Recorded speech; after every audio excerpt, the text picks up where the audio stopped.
Hi, welcome back to the Nero world. Today we are diving into another Nero Wolfe mystery.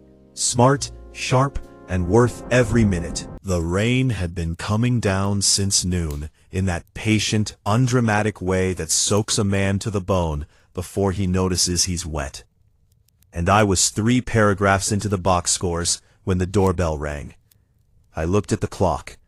4:18.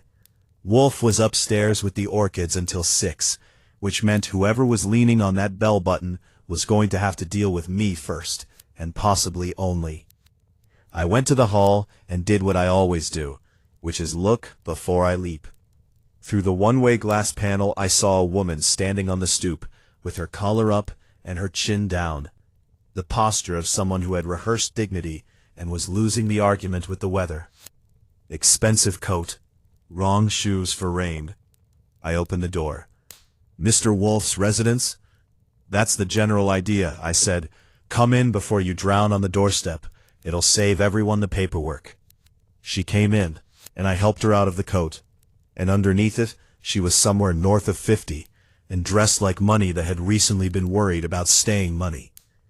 Good bones in the face, the kind that age well if the owner doesn't let anxiety get at them first. Though anxiety appeared to be winning lately. She gave me a card. Eleanor Sachs Trask. No title, no company, just a name and an address on Sutton Place, which told me more than a paragraph would have. "I need to speak with Nero Wolfe," she said. "It's a matter of some urgency." "It usually is," I said, and showed her into the office, and told her Mr. Wolfe would be down at 6, not a minute before, on account of the orchids being a religion in this house, and him being the Pope. Most of them don't, the first time. I gave her the good chair, the red leather one that clients get so they feel important, right up until Wolfe starts taking them apart. And I sat behind my desk and did what I do, which is talk to keep her calm, and listen to what she says when she thinks she's just making conversation. "You've come about something specific," I said. "My husband is dead," she said. 3 days ago. Gerald Trask. You may have read about it. They're calling it a fall." I hadn't read about it, but I made a note to. "And you don't think it was a fall?" "I think," she said, and here her hands, which had been perfectly still in her lap, closed into 2 small fists, "that somebody helped him." At 6 o'clock on the nose I heard the elevator, and then Wolfe came in through the door from the hall, 1/7 of a ton of a man, moving with the unhurried economy of someone who has never in his life been in a hurry, and doesn't intend to start. He stopped, took in the client, took in me, and settled himself behind his desk like a ship coming into the only berth built to fit it. "Mrs. Trask," I said. "Mr. Wolfe." "Madam." He rang for beer. 2 bottles, as always, and while Fitz brought them, Wolfe simply looked at her, which is a thing he does that unsettles people more than a stranger might expect. That pale, unblinking attention, as if she were a specimen he hadn't yet decided was worth the trouble of classifying. "Mr. Goodwin tells me your husband died 3 days ago," he said finally, "and that you believe it was not an accident." "I am not, madam, in the business of confirming grief with flattering theories. What do you actually know, as opposed to what you feel?" I'll give her this. She didn't wilt. I know that Gerald did not fall down a flight of stairs he'd walked up and down for 30 years. Not while sober, and the coroner says he was sober. I know that 4 people had reason to want him dead, and every one of them was in that house that night. And I know, she said, and her voice dropped and steadied both at once, the way voices do, right before the true thing comes out, that his business partner tried to talk me out of coming here. Wolfe's eyes didn't change, but I'd spent enough years reading that face like a racing form to catch the flicker, which suggests either solicitude or self-interest.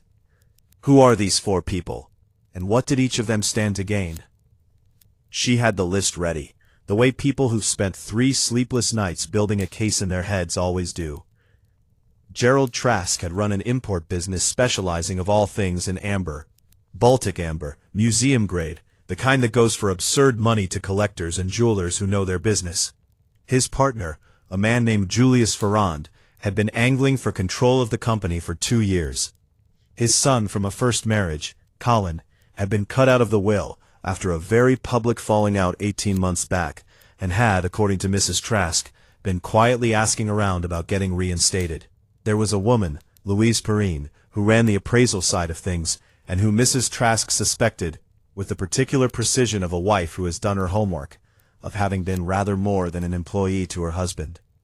And there was a fourth name she gave almost as an afterthought, a shipping agent named Otto Krieg, who had, 3 weeks earlier, threatened Gerald Trask in front of witnesses over what he called the Rotterdam shortage. A shortage of what? Wolfe said.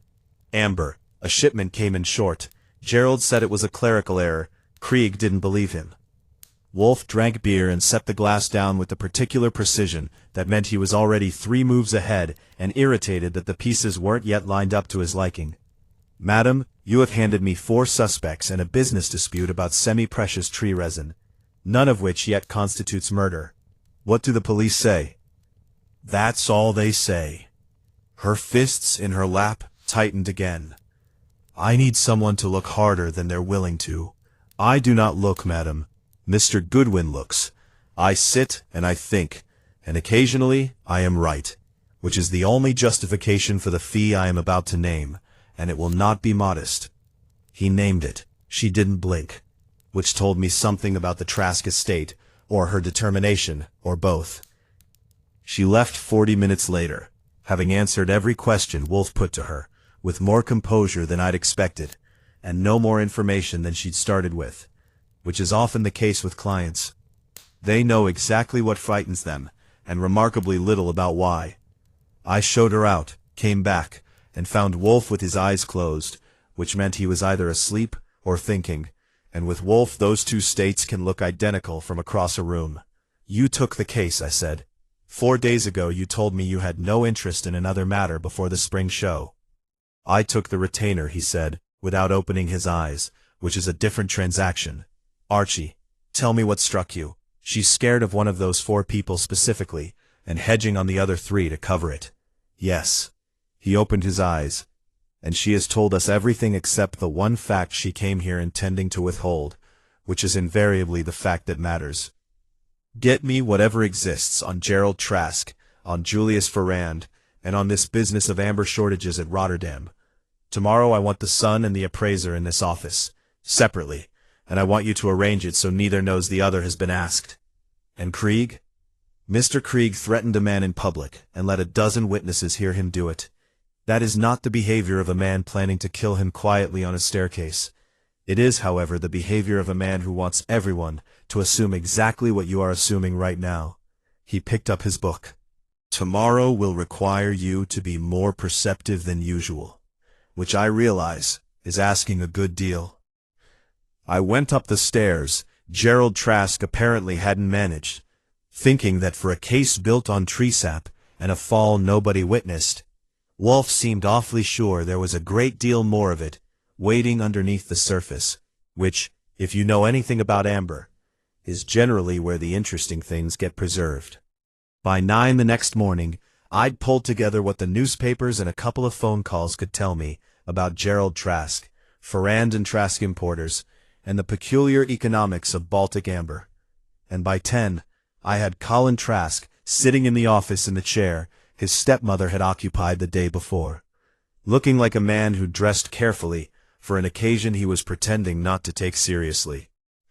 He was 31, dark-haired, good-looking in the loose-jointed way of men who've never had to work hard for anything, and resent, on principle, anyone suggesting they start.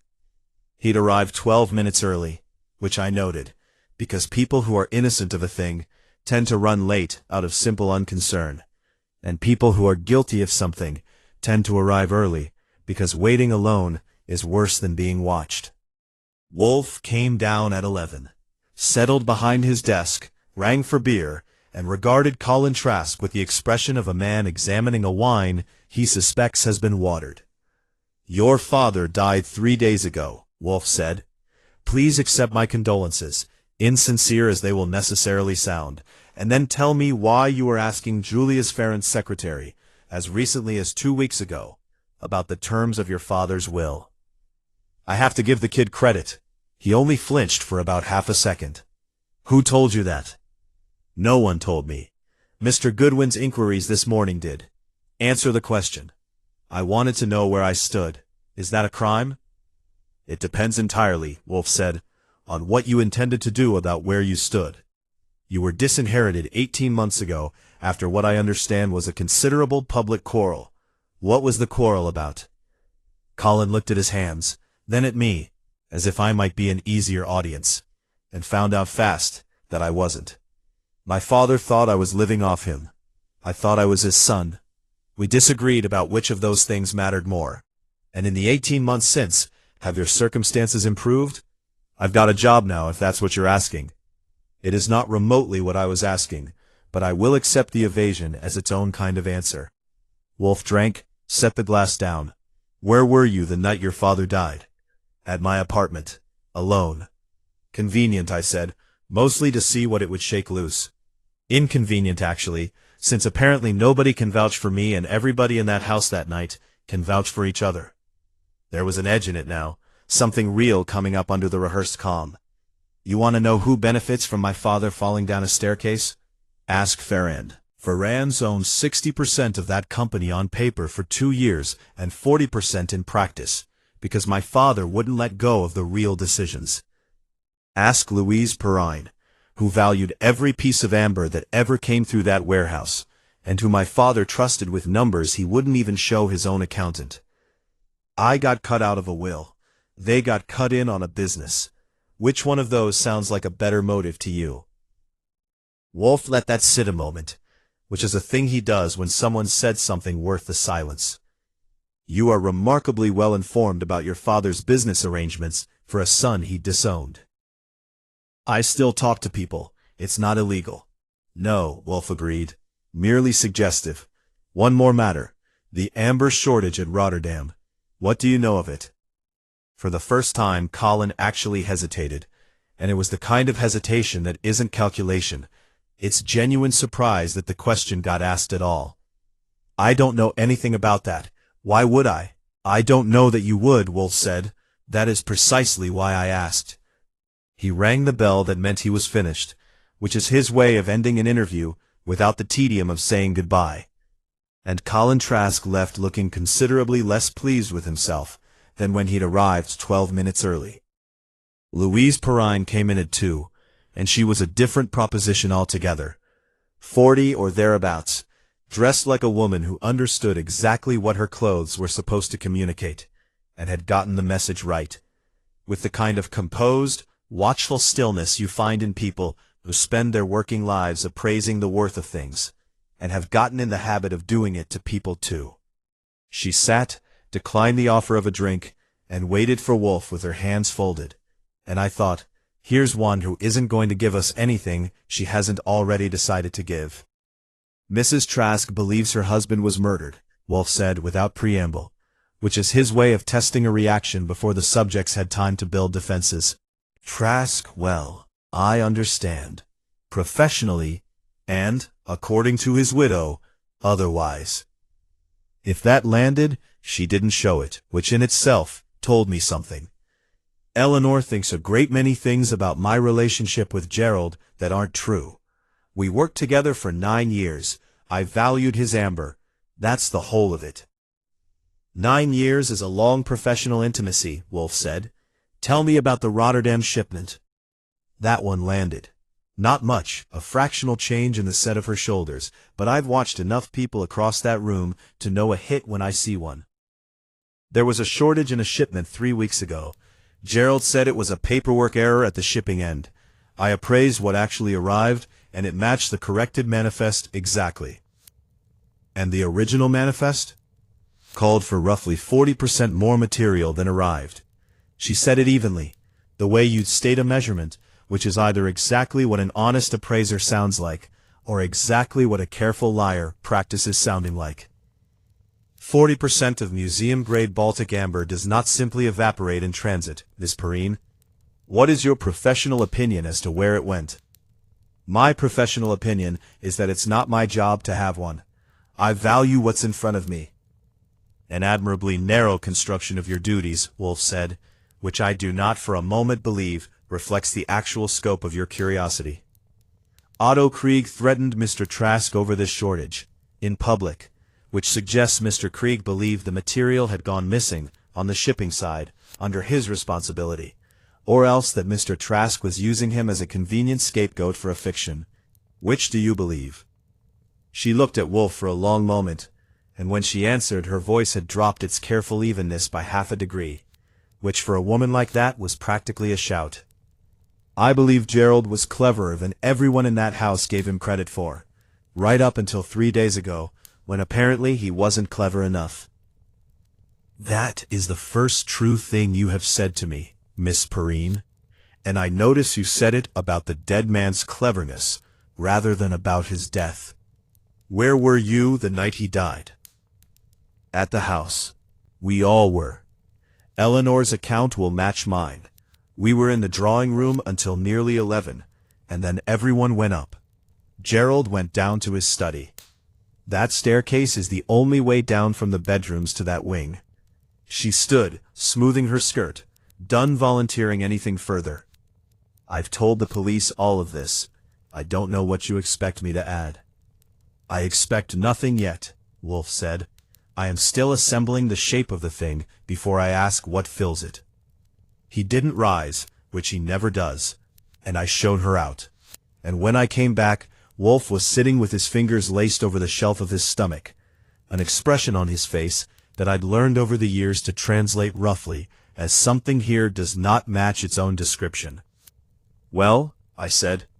The son knows nothing of the amber, and was surprised to be asked, which either clears him of that thread entirely, or means he is a considerably better actor than his general manner suggests. The appraiser knows a great deal, and is protecting precisely the part of it she doesn't want examined. And both of them, Wolfe said, described the same household, the same evening, the same staircase, and neither of them mentioned Julius Ferrand's whereabouts at all, which in a house that small, on a night that has been discussed by everyone for 3 straight days, strikes me as a peculiar and possibly coordinated silence. You think they rehearsed it? I think, Wolfe said, that tomorrow I would like to meet Mr. Ferrand, and I would like you, beforehand, to find out precisely how large that shortage actually was, in dollars. Because Miss Perrine gave me a percentage, and percentages are for people who do not want you asking about the total. I spent the morning on the phone, doing the kind of legwork that never makes it into detective fiction, because it's mostly patient, unglamorous digging. A call to a customs broker I knew from a case 4 years back. A call to a fellow at the Gazette who covered import trade news and owed me a favor. And a call to a friend of a friend who did appraisal work downtown and could talk shop about Baltic amber prices without wondering why I was asking. By noon, I had numbers, and the numbers were considerably more interesting than the percentage Louise Perrine had handed us. The Rotterdam shipment, corrected manifest and all, had still been valued at just under $200,000. 40% short meant roughly $80,000 of amber had vanished somewhere between a warehouse in the Netherlands and a warehouse on the East River. And nobody, not the shipping line, not the insurers, not apparently the police, and filed so much as a claim about it. I brought that upstairs to Wolfe, who was between orchid sessions and in a mood I'd call receptive, which for him is practically enthusiasm. $80,000 vanishes, he said, and no insurance claim is filed. That is not the behavior of a man who believes he has suffered a genuine loss. That is the behavior of a man managing an appearance. Managing it how? That, Wolfe said, is what I intend to ask Mr. Ferrand this afternoon, though I doubt he'll answer honestly on the first attempt. Get me the police report on Trask's death. I want to know precisely how he was found, at what hour, and by whom, because Mrs. Trask gave us a household of interested parties and a staircase, and I have yet to hear anyone describe the actual mechanics of the thing. That took another 2 hours, and a call to Sergeant Pearlie Stebbins, who wasn't happy to hear from me on the general principle that a call from our number meant Wolfe had his teeth into something the department considered closed, but who gave me the bones of it anyway, because he'd rather I owed him than the other way around. Gerald Trask had been found at the bottom of the back staircase in his Sutton Place house at approximately 11:40 on the night in question, by his wife, who had come down looking for him when he hadn't followed her up. He was dead of a broken neck, consistent, the medical examiner said, with a fall down a flight of 14 steps. No signs of a struggle, no marks beyond what the fall itself would produce. Blood alcohol level essentially nil, which Mrs. Trask had already told us and which the report confirmed. The staircase was carpeted, well lit, and Trask had used it several times a day for years. A man who has navigated 14 carpeted, well-lit steps daily for years, Wolfe said when I read him the details, does not customarily lose his footing on them while perfectly sober, in his own house, with no one to startle him. Either he was startled, or he was pushed, or something on those stairs was different that night than it had been on every other night. Which detail did Stebbins consider and dismiss? He didn't mention dismissing anything. Case is closed as accidental. Then ask Mr. Stebbins, tactfully if you can manage it, whether anyone examined the stairs themselves. Not the body, the stairs. I called Pearlie back, endured the expected commentary about Wolfe sending his errand boy to do a second investigation of a case the department considered finished, and got, eventually, the one fact that made the whole shape of the thing shift under me. A patrolman's note, buried 3 pages into the report, mentioned that the runner carpet on the staircase had a slight pucker near the 7th step. Enough, the note speculated, that a man's heel might catch it in poor light. The note also mentioned, almost as an afterthought, that the stair runner had been replaced sometime in the preceding week, according to the housekeeper, because the old one had begun to fray. I took that upstairs at 4, 20 minutes before Ferrand was due, and Wolfe listened to it with his eyes closed and his fingers laced. And when I finished, he opened his eyes with the particular stillness that meant something had clicked into place that he wasn't yet ready to explain. A new carpet runner, he said, installed within the week before a man who has climbed that staircase for years suddenly falls on it. Archie, that is not a detail. That is very possibly the entire mechanism, and I want to know who ordered the replacement and why. Julius Ferrand arrived at 4:40, 5 minutes late, which for a man who'd spent 2 years quietly angling for control of a company struck me as either genuine unconcern or a very deliberate performance of it. He was heavy-set, silver-templed, dressed with the understated expense of a man who'd learned somewhere along the way that flash is for people still trying to prove something. He had the handshake of a salesman and the eyes of an accountant, which is not a combination I trust on sight. "Wolfe," he said, settling into the red chair like a man used to being the most important person in any room he entered. "I understand Eleanor's hired you. I'll tell you the same thing I told her. This is grief looking for somewhere to put itself. Gerald fell. It happens. It happens," Wolfe agreed, though rarely to sober men on staircases they've navigated for decades, on carpet installed within the week of their deaths. "Who ordered the new stair runner, Mr. Ferrand?" I watched the salesman's ease flicker, just once, before it smoothed back over. "I've no idea. That's a household matter. You'd want to ask the housekeeper, or Eleanor." "I intend to. In the meantime, tell me about the Rotterdam shipment.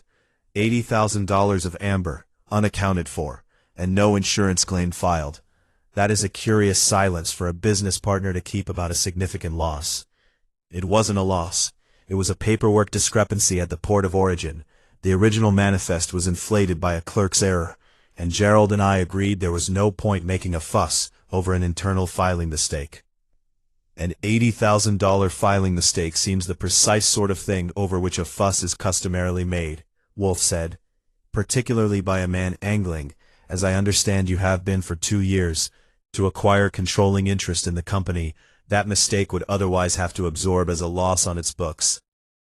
Ferrand's face did something then that I filed away carefully, not anger, not surprise, but the brief calculating stillness of a man recalculating how much the room across from him actually knew. Who told you I was angling for anything? Your late partner's son this morning, and rather more delicately, his widow yesterday. Were you? Gerald and I had disagreements about how the business should be run. That's not a crime, and it's not a motive. I've built half of what that company's worth over the last decade. I wanted recognition of that. Nothing more sinister than any man wanting his due. And did you get it? Before he died? Or only after? The silence that followed that one lasted just long enough to be its own kind of answer. And Ferrand's recovery, when it came, was a shade too smooth. The partnership terms hadn't been finalized. We were still negotiating. Then his death, Wolfe said, resolved a negotiation that had, by your own account, been unresolved for 2 years, in your favor, at a convenient moment, on a staircase newly carpeted, over a shipment $80,000 short, with no claim filed. Mr. Ferrand, I have built entire prosecutions on constellations of coincidence considerably less generous than the one you have just described to me. He rang for beer, which meant he was finished asking, and content to let the silence do the rest of the work. That will be all for today. I expect I shall want to speak with you again, and rather sooner than you'd prefer.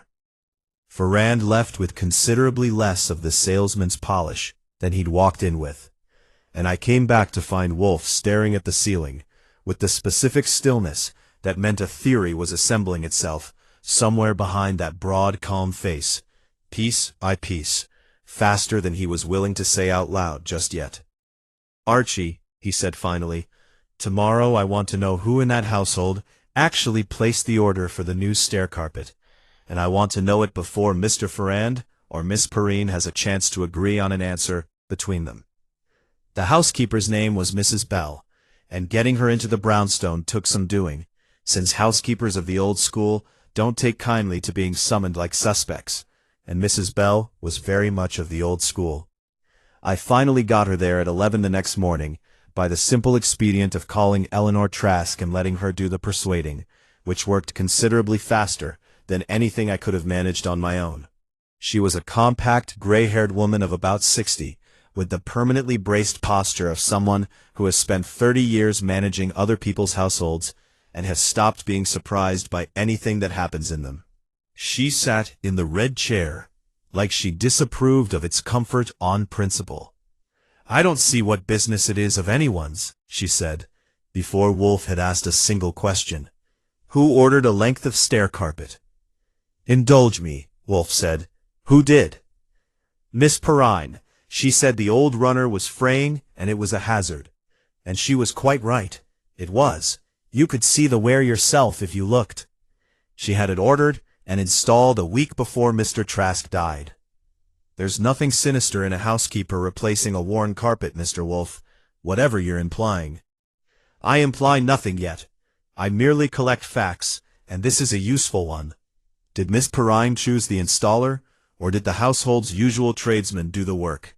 She brought in her own man. Said she knew someone reliable through her appraisal work. Dealers use the same tradesman for framing and fittings, that sort of thing. I didn't think anything of it. Was the new runner identical to the old one? Same weave, same underlay, same manner of fitting to the stairs?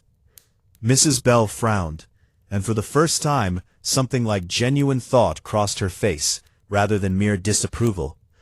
Now that you mention it, no. The old runner was tacked flat, the whole way down, the way they always are. This new one had a bit more give to it near the top.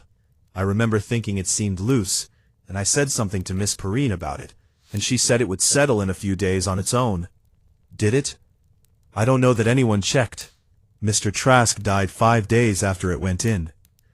Wolfe let that sit in the room a moment, the way he does when a fact has landed exactly where he wanted it.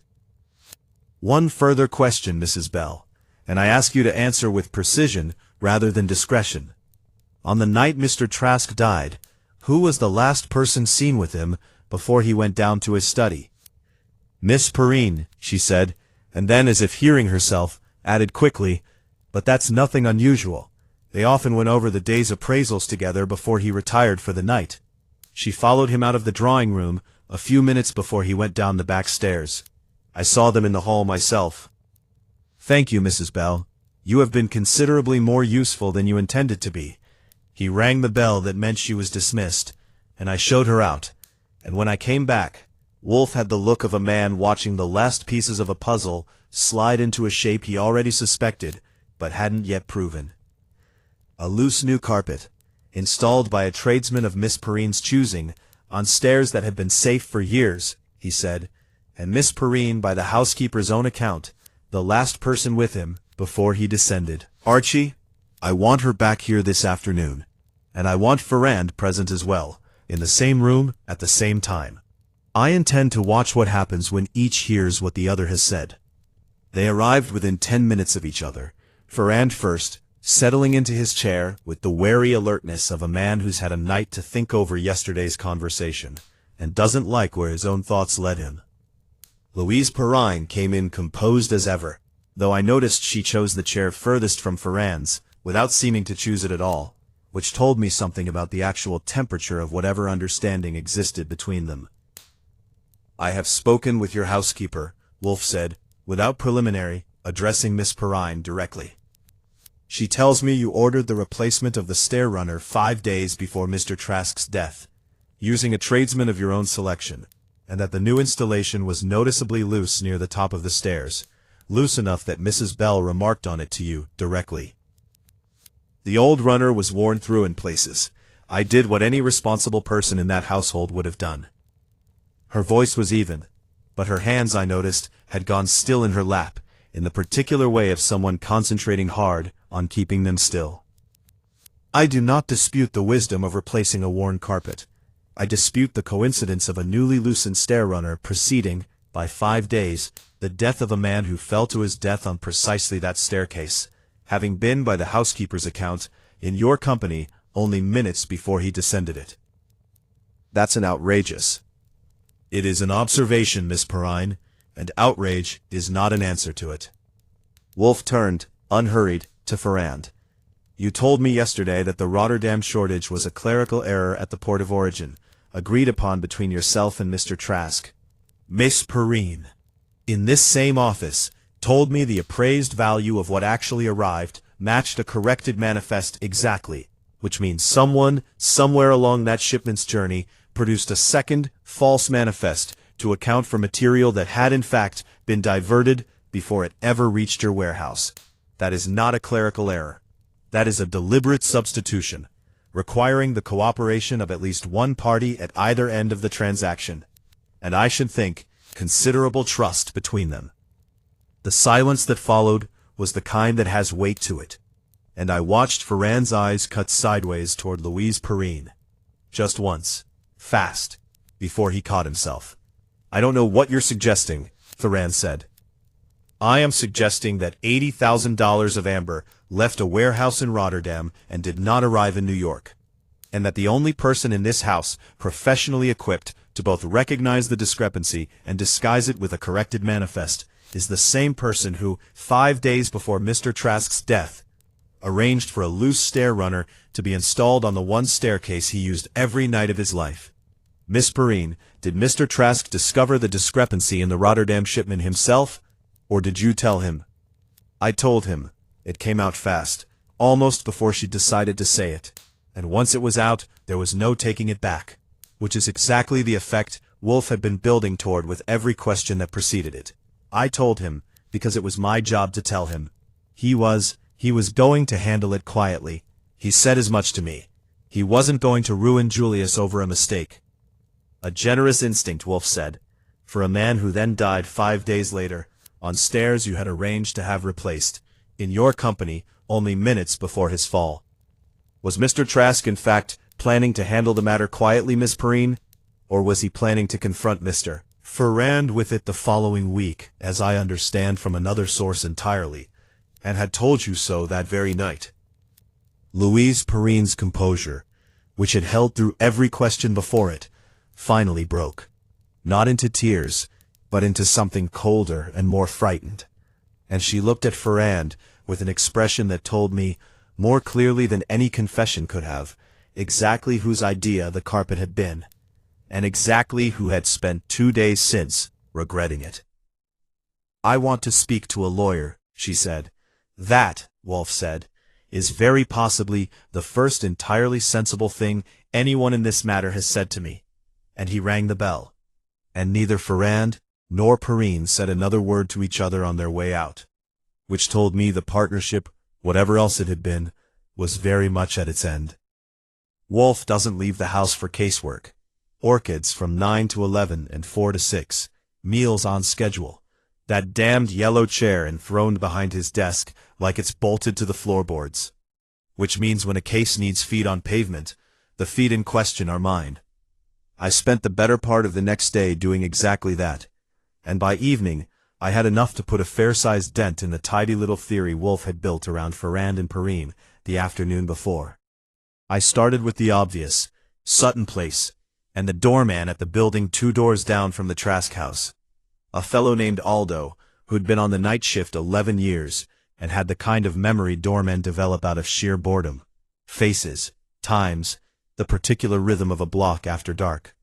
I bought him a cup of coffee at the diner on the corner, and a $5 bill folded small, and asked him, casual as you like, whether he'd noticed anything unusual on the Trask block the night of the murder. "Funny you should ask," he said, which is a phrase I've learned to love in this business. There was a fellow hanging around across the street around 11:15.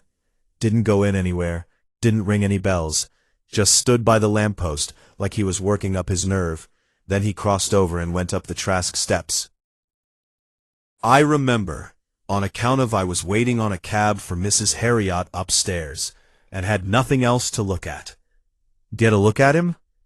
Youngish, dark coat, no hat, which was fool enough in that rain. 30 or so, I'd guess. Good-looking kid, if that helps any. It helped plenty, because it matched Colin Trask down to the coat. And Colin Trask had told Wolfe, under direct questioning, that he'd spent that night alone in his apartment, with nobody to vouch for him, which is either the truth of an unlucky man, or the specific kind of lie a guilty one tells when he thinks nobody was watching that particular street corner at that particular hour. I pushed a little further, and asked Aldo how long the fellow stayed. Couldn't say exactly. I was in and out with Mrs. Harriet's bags. But he wasn't there when I came back out the second time, maybe 20 minutes on. And I didn't see him leave by the front either, which I'd have noticed, seeing as I was right there at my own door, the whole while after that. 20 minutes was enough time for an argument, a fall, and a quiet exit. And if he hadn't gone out the front, that put him leaving by the back, which was the only other way out of that wing, and which happened to be the wing with the newly carpeted staircase in it. From there I went looking into Colin Trask's finances, which took most of the afternoon, and a call to a fellow I know at a credit agency who owes me enough favors to keep him talking past business hours. What I found wasn't the picture of a young man scraping by on a modest salary and a grudge. Colin Trask owed money, a good deal of it, to a private lender operating out of a suite of offices on Lexington that specialized in loans nobody's bank would approve, at rates that only make sense if the borrower is either desperate or foolish, and from what I could tell, Colin Trask was both. The debt ran north of $11,000, and the lender in question had a reputation, according to my man, for collecting in ways that didn't involve lawyers. I brought that back to the brownstone at 6:30, in time for dinner, which Wolfe does not discuss business over, so I sat through braised guinea hen and a debate about the relative merits of 2 Rhone vintages, with my report burning a hole in my notebook, and it wasn't until we were back in the office with coffee that I finally got to lay it out. Wolfe listened with his eyes closed, which is his listening posture, not his sleeping one, though the two look identical to anyone who hasn't spent years learning the difference. A man seen entering the house at 11, matching the son's description, staying some 20 minutes, and departing, you infer, by the same rear staircase on which his father died that same night. and the son himself burdened with a debt considerable enough to explain both a desperate visit and a motive for concealing it afterward. That's the shape of it. It is a shape, Wolfe agreed, that sits uncomfortably alongside the shape I had constructed yesterday, which required Miss Perrine and Mr. Ferrand's complicity in a loosened stair-runner to account for the fall. Both cannot be the whole truth, Archie, though both may yet be partial truths tangled together, which is very often how these matters resolve themselves. Not one deception, but two, operating on the same stage, without either party being aware of the other's script. You think Colin didn't know about the carpet? I think it entirely possible that Mr. Trask's son visited his father that night to plead, once again, for money he desperately needed, was refused, as I gather he had been refused before, and that whatever occurred between them at the head of that staircase was sufficient to send an already unsteady footing past the point of recovery, with or without deliberate intent on the son's part. A push born of an argument's heat is a different creature from a scheme 5 days in the planning, and I do not yet know which one killed Gerald Trask, or whether both hands, so to speak, were on him before he fell. There's one more thing, I said. I went by that Lexington Avenue outfit before I came back. Didn't get in to see anybody useful, but the girl at the front desk let it slip, without meaning to, that somebody'd already been in that week, asking after the status of the Trask loan, and it wasn't Colin. Wolfe opened his eyes at that. Who? She didn't get a name and I didn't push it. Figured a lawyer's card would work better than my face for that particular door. But she said it was an older man, well-dressed, asking whether the debt had been settled. Which means, Wolfe said slowly, that someone else in this affair was aware of young Mr. Trask, Trask's financial difficulties, and troubled enough by that awareness to inquire after them directly, which raises the question of why any of our other principals would concern themselves with whether Colin Trask owed $11,000 to a Lexington Avenue moneylender, unless that debt served some purpose of their own. He set down his coffee. Archie, I want the terms of Gerald Trask's current will, as it stood at his death, not as it stood 18 months ago, when the quarrel with his son was fresh. I have been assuming, on Mrs. Trask's word, that Colin remained disinherited. I begin to suspect that assumption wants testing. You think the will changed? I think, Wolfe said, that a great many people in this matter have been remarkably careful to tell us what they wanted us to conclude, and remarkably careless about noticing when those conclusions began to contradict one another. Find out about that will tomorrow, first thing, and find out gently. I do not want Mrs. Trask alerted that we are looking, not yet. There is a shape to this that is very nearly whole, and I would prefer to see the last of it before anyone has the chance to rearrange the furniture. The will took less digging than I'd expected. A phone call to the Trask family lawyer, a dry, correct little man named Osric Payne, who clearly disapproved of being telephoned about a client's estate before the ink was properly dry on the death certificate, got me exactly one useful fact before he remembered his professional discretion and hung up on me. Gerald Trask's will had not been altered in 18 months. Colin remained precisely as disinherited as he'd been the day of the quarrel. But Payne, before catching himself, had let slip something else, almost as an aside, the way people do when they think the real question has already been asked and answered. That Mr. Trask had in fact been in Payne's office only 10 days before his death, not to discuss the will at all, but to arrange the quiet, personal transfer of funds, twice in the past 4 months, toward a debt held by his son. Not reinstatement, just a father paying down $11,000 a little at a time, without telling anyone, least of all the son who owed it. I brought that to Wolfe along with the rest, and something in his face shifted when I got to that part. Not surprise exactly, but the particular satisfaction of a man watching a piece he'd suspected existed finally slide into the gap it was always going to fill. So Colin didn't know his own debt was being quietly retired, Wolfe said. Doesn't sound like it. And there's more. I ran down Trask's business calendar through his secretary, a Miss Adler, very cooperative once I mentioned Mrs. Trask's name. Gerald had an appointment booked for the Monday after he died, with his own lawyer. Payne, in fact, though Payne was cagier about that part. The appointment was logged under one line: Ferrand, partnership dissolution. Wolfe's eyes came open all the way. So he had, in fact, decided to act against Ferrand, not quietly, as Miss Perrine assured us, but formally, through counsel, within days of his death. Which means she lied to us, or he lied to her. Or, Wolfe said, she knew perfectly well what he intended, and told us the more comfortable version because the true one implicated her far more deeply. Archie, sit down. I want to walk through this properly, and I want you to stop me the moment something fails to hold its own weight. I sat. This is the part of a case I've always found worth the price of admission.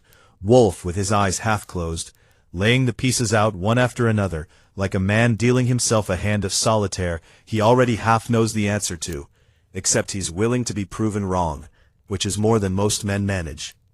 Begin with the amber, he said. $80,000 diverted before the shipment ever reached Rotterdam's dock, concealed by a second manifest matching what actually arrived. That requires two things: complicity abroad, to arrange the original diversion, and complicity here, to ensure the discrepancy was never flagged by the one person positioned to flag it. Miss Perrine's assessment matched the false manifest exactly. Either she was deceived as thoroughly as everyone else, or she was not deceived at all, and manufactured the correction herself.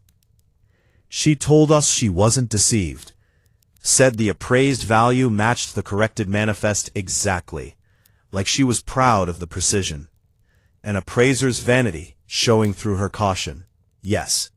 Now, who benefits from $80,000 of diverted amber? Not Trask. It was his loss to absorb, on paper. Ferrand, who stood to gain controlling interest in a company whose books he was simultaneously and quietly looting, is the only party whose position improves twice over. Once through the theft itself, and again through the leverage a damaged, undervalued company gives him in forcing more favorable partnership terms. And Krieg. Krieg threatened Trask publicly, because Krieg, I suspect, believed Trask himself was short-shipping him to cover a private profit. An entirely reasonable and entirely mistaken conclusion, since the diversion happened before the shipment ever reached Krieg's line, arranged by someone with authority over the overseas end of the business. That is Ferrand's domain, not Trask's. Krieg is aggrieved and loud about it, and almost certainly innocent of anything beyond bad temper. I let that settle. So Ferrand's been skimming the company for, what, years? Long enough to require Miss Perrine's complicity as a matter of course, not a single lapse. Which brings us to the staircase. Gerald Trask discovered the discrepancy, told his appraiser, his trusted appraiser, his intimate, whichever word fits best, of his suspicions, and she, instead of confirming them to him honestly, offered reassurance and delay. But Trask was, by every account we have gathered, cleverer than the household gave him credit for. He did not confront Ferrand directly. He booked an appointment with his own lawyer to dissolve the partnership formally. Through the one channel, Ferrand could not talk, charm, or intimidate his way around. And he told Miss Perrine so that very night in the drawing room, minutes before he went down those stairs, which is when she panicked. Which is when she understood, Wolfe said, that her own complicity in the manifest would come out the moment a lawyer began dissolving that partnership and auditing its books in earnest. A woman with 9 years invested in a comfortable professional arrangement, suddenly facing exposure, disgrace, very possibly prosecution. That is a considerable inducement toward desperate measures, particularly if someone else supplied both the means and the persuasion. Ferrand supplied the carpet. Ferrand, I believe, supplied the idea, and Miss Perrine, in her particular professional capacity, supplied the execution. A loosened runner, installed by a tradesman she trusted, 5 days in advance, requiring no presence on the night itself, no witnesses, nothing beyond a staircase behaving differently than it had for years, and a man too preoccupied with his own coming confrontation to notice the change beneath his feet in poor light. I sat with that a moment, and something didn't sit right, the way a chair leg that's a half-inch short doesn't sit right, no matter how you angle it. That still leaves Collins standing on that same staircase at 11 o'clock the same night, 20 minutes before his father died on it.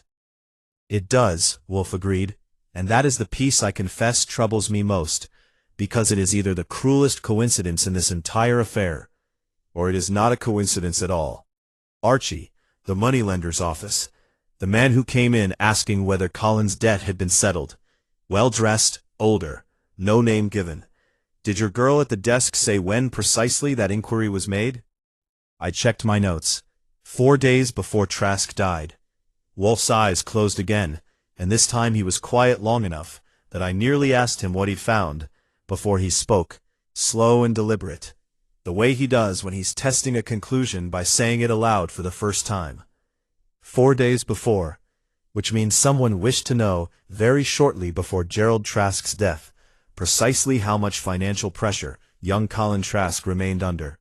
Pressure his own father was, unbeknownst to him, quietly and privately relieving. If that same someone then ensured, through whatever pressure a private lender can be made to apply, that Colin's debt suddenly appeared urgent again, appeared to a desperate young man as though his father's help had failed or never truly existed, he would have manufactured, with considerable precision, a reason for Colin Trask to arrive at that house, agitated and pleading, on precisely the night his father was due to descend a staircase that had quietly stopped being safe. I felt the shape of it land, the way you feel a door close somewhere in a house you thought was empty. You think Ferrand set Colin up, not as an accomplice, as cover. I think, Wolfe said, that a man clever enough to loot a company for years without detection is entirely capable of arranging for a second, entirely unwitting suspect to be standing in the wings when his first arrangement came due. A young man with motive, opportunity, and no alibi, ready-made for exactly the conclusion the police in fact reached, though they reached it by calling it an accident rather than a murder at all. It is elegant, Archie, in the particular way that genuinely dangerous men are elegant. And it means we have, as yet, no way to prove a word of it, since everything I have just described could equally well be innocent coincidence dressed up by my own eagerness to see a pattern. So what do? We test it, Wolfe said, which will require Mr. Ferrand to believe incorrectly that we already possess more than we do. Tomorrow, Archie, I want you to make a telephone call to that lender's office, in a voice they will not recognize, and ask a question calculated to reach Julius Ferrand's ears within the hour. Men who have spent years disguising a theft grow careless only under one condition, when they believe the disguise has already failed. Wolfe's plan, once he'd laid it out in full over breakfast the next morning, which he takes alone as a rule, but summoned me up for on this occasion, a mark of how seriously he took the timing, was simpler in construction than most of his schemes, and considerably riskier in execution, which is usually the case when the two qualities trade off against each other.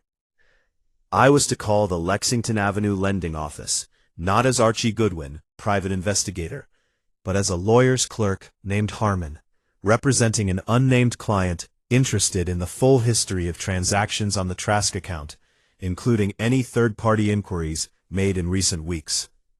I wasn't to ask about Ferrand by name. I wasn't to imply we knew anything at all. I was simply to plant, as casually as a man planting anything can be planted, the suggestion that somebody with actual legal authority was now looking closely at exactly the thread Ferrand had used to draw Colin Trask into that house on the worst night of his life. The office is not overly discreet, Wolfe said, or your doorman would not have learned so readily of Colin's difficulties, nor your girl at the front desk of a well-dressed stranger's inquiries. A business that talks that freely to a private investigator's charm will talk at least as freely, out of simple anxiety, if a lawyer's clerk starts asking about liability. And anxious men in that office are likely to telephone whoever last showed a personal interest in the Trask account, to warn him the matter is being looked into. It went more or less as he predicted. I made the call from a booth 2 blocks from the brownstone, in a flattened, nasal voice I don't often use, and got exactly the reaction Wolfe was fishing for. A good deal of stammering, a promise to look into our records, and a distinct nervous eagerness to get me off the line as quickly as possible, which told me somebody there had a great deal more to be nervous about than a routine collections matter. By early afternoon, Wolfe's instinct proved out in a way I hadn't quite expected. Julius Ferrand telephoned the brownstone himself, asking, with a good deal less of yesterday's silver-templed composure, whether he might come by that evening to clear up a few remaining misunderstandings, which is the kind of phrase guilty men use when they've decided that offense is safer than waiting to see what the defense turns up on its own. Wolfe agreed at once, with a graciousness that should have warned Ferrand off entirely, and set the meeting for 8. He is coming to find out how much we know, Wolfe told me. While Fritz laid out the chessboard, Wolfe never actually plays, but likes to have present during confrontations. On the theory, I think, that it unsettles people to see a man arranging pieces on an entirely separate battlefield while dismantling theirs. He will attempt to discover our position through the careful deployment of a few reassurances and a great deal of watching our faces. We will give him instead a position calculated to make him believe his own scheme has already come apart at its weakest joint, Colin, and see what he does to shore it up. At 8, Ferrand arrived without the salesman's ease of our first meeting, and without, I noticed, the silver-templed self-possession of the second. He'd had, evidently, a very bad 24 hours. "Mr. Wolfe," he said, sitting without being asked, which was itself a departure from his earlier manners. "I understand there have been some inquiries at a lending office regarding Colin Trask's finances. I'd like to know what this office believes it has discovered, because frankly, I think you're building an elaborate theory on a foundation of grief and coincidence, and I'd rather clear the air than let this drag on." "An admirable impulse," Wolfe said, not looking up from the chess pieces he was idly repositioning. "Let us clear it then. I believe Gerald Trask discovered, through his own appraiser, that a Rotterdam shipment had been deliberately diverted before it ever reached these shores, the loss concealed by a falsified manifest, matching the appraiser's own figures precisely. I believe Trask, rather than confronting you directly, scheduled a formal dissolution of your partnership through his attorney, an appointment that would have exposed the diversion to considerably less forgiving eyes than his own. I believe Miss Perrine, informed of this appointment the very night Trask died, understood that her complicity in the false manifest would not survive the scrutiny that dissolution would bring. And I believe someone arranged, 4 days before Trask's death, to have a private lender apply sudden and unexpected pressure on a young man's debt, a debt his own father was quietly retiring, unbeknownst to the son, in order to ensure that same young man arrived at that house, desperate and agitated, on precisely the night a newly loosened stair carpet was waiting for his father's foot. The silence that followed had a different quality to it than any silence I'd sat through in that office before. Not the composed pause of a man deciding how much to reveal, but the naked stillness of someone watching a wall he'd built collapse in real time, and finding no way to stop describing its collapse, even to himself. That's a theory built entirely on inference," Ferrand said, and his voice had lost the register it usually held, dropped into something thinner. "You have no proof of any of it." "I have considerably more than I did 3 days ago," Wolfe said, "and I expect to have a great deal more within the week, once the partnership's books are properly audited by counsel, with no further reason to delay. An audit that was, after all, already scheduled by Mr. Trask himself before his death, and which his widow, I am confident, will now insist upon completing in his memory. I would also point out Mr. Ferrand, that Miss Perrine, when last she sat in that chair, showed considerably less loyalty to your arrangement than you may be counting on. A woman facing prosecution for falsifying appraisal records tends to reconsider her priorities with some speed, particularly once she understands that the scheme's principal architect arranged, without troubling to inform her, to implicate an innocent young man in his own father's death as a secondary layer of protection she was never told existed. That last part, I could see, hadn't been true information at all. Wolfe had no idea whether Perrine knew about the Colin business. But it didn't need to be true. It only needed to be plausible enough to work on a man already unraveling. And it worked exactly as intended. Something in Ferrand's face gave way entirely. The particular collapse of a man who has just realized his partner in a conspiracy might, quite reasonably, decide to save herself first. "I want a lawyer," he said, echoing Perrine's words from 2 days before almost precisely, which told me, more than anything else in the room, that the theory had found its mark. "That," Wolfe said, setting down the chess piece he'd been turning between his fingers, "is a request I can no longer usefully object to. Archie, show Mr. Ferrand out, and telephone Mr. Kramer's office in the morning. I believe the department will want to reopen a case it closed rather too hastily, and I intend to have every piece of this laid out for them before Mr. Ferrand's lawyer has the chance to construct a more comfortable version of events." Wolfe assembled them all in the office the following evening. Eleanor Trask in the client's chair by right, Colin Trask looking considerably more nervous than a man who now knew his own innocence should have any reason to be. Louise Perrine composed again, but with the particular brittleness of composure that's been rebuilt overnight rather than genuinely restored. And Julius Ferrand arrived with a lawyer who sat beside him saying nothing, and looking for the most part like a man regretting the retainer. Inspector Kramer stood by the bookshelves with Pearlie Stebbins near the door, which is where Kramer generally stands in that office, on the theory, I think, that it keeps him from having to admit he's as much a guest there as anyone else in the room. Wolfe waited until Fritz had cleared the last of the coffee cups, folded his hands over the shelf of his stomach, and began without preamble, which is his custom when he already knows precisely how the thing ends, and sees no purpose served by suspense for its own sake. "Gerald Trask was murdered," he said, "not by a single act on the night he died, but by a plan constructed with some care over several weeks, executed by 2 people, and very nearly successful in casting suspicion on a third, who had no part in it whatsoever. I intend to walk through the whole of it, and I would ask that no one interrupt me until I have finished, since several of you will discover things about your fellow conspirators, or fellow victims, that you do not yet know." Ferrand's lawyer started to object on principle. Wolfe ignored him entirely, which is generally the most effective response to that particular species of objection. "The scheme began with amber," Wolfe said, $80,000 of it, diverted from a Rotterdam shipment before it ever reached these shores, and concealed by a second manifest constructed to match precisely what did arrive. This required 2 things: authority over the shipment abroad, which belonged to Mr. Ferrand, as the partner overseeing overseas operations, and complicity here, in the appraisal itself, which belonged to Miss Perrine, the one person positioned to notice the discrepancy, and the one person who instead certified it away. Perrine's hands, folded in her lap, tightened, but she said nothing, which was itself an admission of a kind.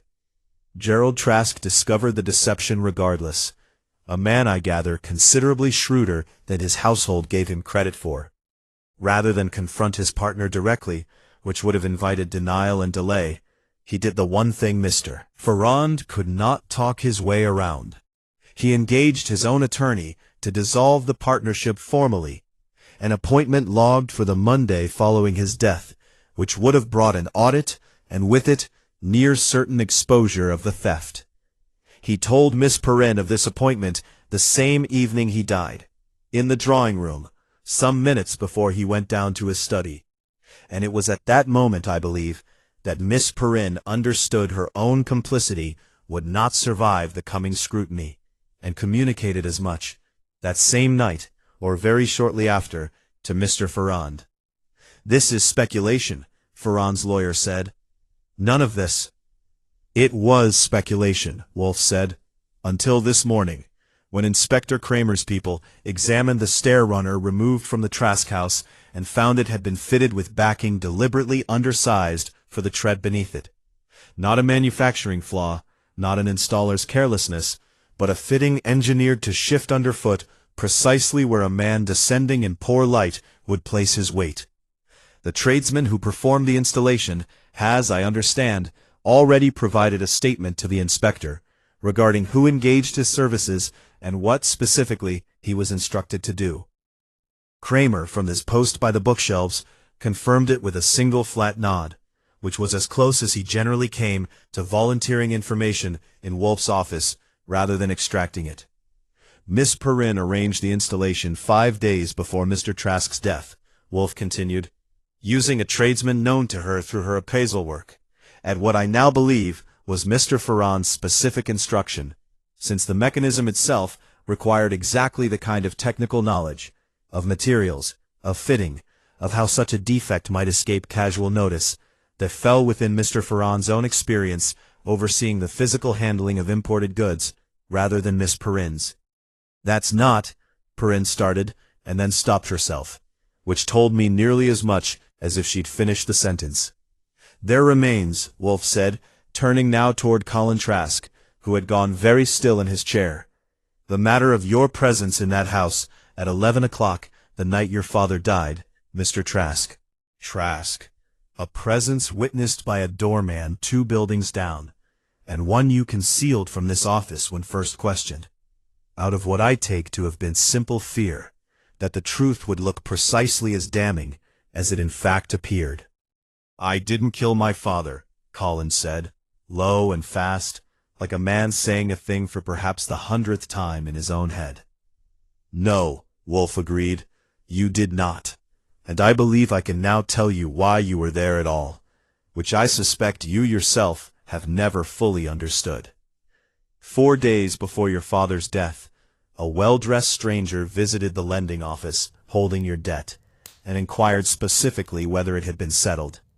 Shortly after, that same office began applying pressure on the debt with a suddenness inconsistent with its ordinary practice. Pressure that reached you at precisely the moment your father, unbeknownst to you, was quietly and personally retiring that very debt through his own attorney. You went to that house that night, I believe, in desperation, to plead with a father you did not know had already been helping you, over a debt that had suddenly and artificially become urgent again. You argued, you left, angry and humiliated, some 20 minutes later, by the same rear stairs you'd entered by. And it was only after you had gone, I believe, that your father descended those same stairs to his study, and found the carpet waiting for him exactly as it had been engineered to. The room had gone very quiet. Eleanor Trask had one hand pressed flat against her collarbone, and Colin Trask was staring at Wolfe with the particular blankness of a man discovering, all at once, that the worst thing he believed about himself for a week had never been true. "You were not a participant in this scheme, Mr. Trask," Wolfe said, more gently than I generally hear from him. "You were its intended scapegoat, a young man with visible motive, a documented grievance, and thanks to a manufactured financial crisis, a plausible reason to have quarreled bitterly with your father hours before his death. Had this office not pursued the matter, I have very little doubt the police would eventually have settled on you as the likeliest explanation for an otherwise accidental-looking fall. And Mr. Ferrand would have continued managing a company whose true condition no one still living would have thought to question. Ferrand hadn't said a word through any of it, which was its own kind of confession, sitting there with his lawyer's hand now actually on his sleeve in the universal gesture of counsel urging silence, too late to matter. "Mr. Kramer," Wolfe said, "I believe you have what you need from the tradesman's statement and the lending office's records to proceed as you see fit. I will provide whatever further particulars your department requires, though I suspect Given what Miss Perrine and Mr. Ferrand each now understand about the other's loyalty under pressure, you will find one of them considerably more forthcoming than the other before the week is out." Kramer allowed himself something almost like a smile at that, and moved to do what policemen do at the end of these evenings, which is take people away. And the office emptied out in stages. Ferrand first, flanked by his silent lawyer and Pearlie Stebbins. Then Perrine, who paused at the door and looked back at Wolfe with an expression I couldn't fully read, something between resentment and, oddly, relief.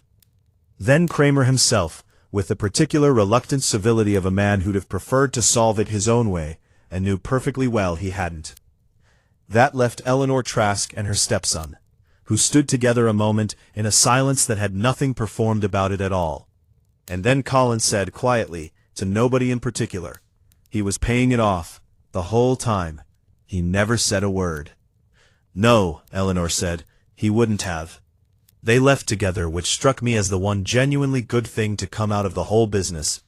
And I closed the door behind them and came back to find Wolfe already reaching for the book he'd set aside 3 days before, as though a household could be reconstructed from 3 carefully placed sentences, and the matter was now, as far as he was concerned, entirely closed. "You knew Colin wasn't in on it," I said, "even before the doorman." "I suspected it," Wolfe said, not looking up. "A man clever enough to disguise a theft for years does not customarily need a co-conspirator whose principal qualification is that he arrives already furious at his father. He needs a fool for the police to look at. And fools, Archie, are considerably easier to manufacture than to recruit. And if the doorman hadn't remembered him, then I should have found some other thread to pull. Because a scheme built on that many separate deceptions invariably leaves more than one loose end. And it only wants a man willing to keep pulling until something gives." He turned a page. "Which is, I believe, the entire substance of what you are paid to do. And you have done it adequately this week, for which I am prepared to be almost generous about your expense account." "Almost," I said, being the operative word. "Invariably," said Nero Wolfe, and that, near enough, was that. $80,000 of amber, 1 loosened staircase, and a nearly innocent man saved from paying for somebody else's arithmetic. All of it settled from a chair its owner had not left, except for meals and orchids. Which is, I've come to understand after enough years in this business, exactly how he prefers his murders solved.